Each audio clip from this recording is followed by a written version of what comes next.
బాబొస్తే జాబొస్తుంది అన్న ప్రచారంతో 2014లో వచ్చి అప్పుడేమీ చేయకపోవడంతో 19లో ఓడారు. 19లోకి వచ్చినటువంటి జగన్మోహన్ రెడ్డి మొదట సచివాలయాలది చేశాడు గానీ, డీఎస్సీ గాని, పోలీసులది గాని రిక్రూట్‌మెంట్ చివరిలో పెట్టుకున్నాడు. అప్పటికి తను దిగిపోయాడు.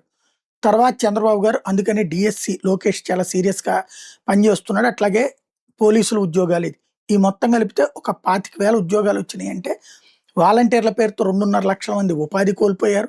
మద్యం దుకాణాలే కావచ్చు, ఇతరత్ర ఔట్‌సోర్సింగ్ కావచ్చు, దాదాపు 4 లక్షల మంది రోడ్డున పడ్డారు.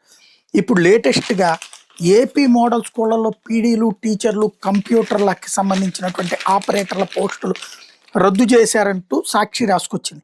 ఏపీ మోడల్ స్కూల్‌లో కాంట్రాక్ట్ ప్రాతిపదిక పైన పనిచేస్తున్న ఫిజికల్ డైరెక్టర్లు, కంప్యూటర్ టీచర్ల సేవలను రద్దు చేస్తూ పాఠశాల విద్యాశాఖ డైరెక్టర్ విజయరామరాజు మంగళవారం ఆదేశాలు జారీ చేశారు. 25-26 విద్యా సంవత్సరంలో పనిచేస్తున్న వారి సేవలను మే 1 నుంచి రద్దు చేస్తున్నట్టు ప్రకటించారు.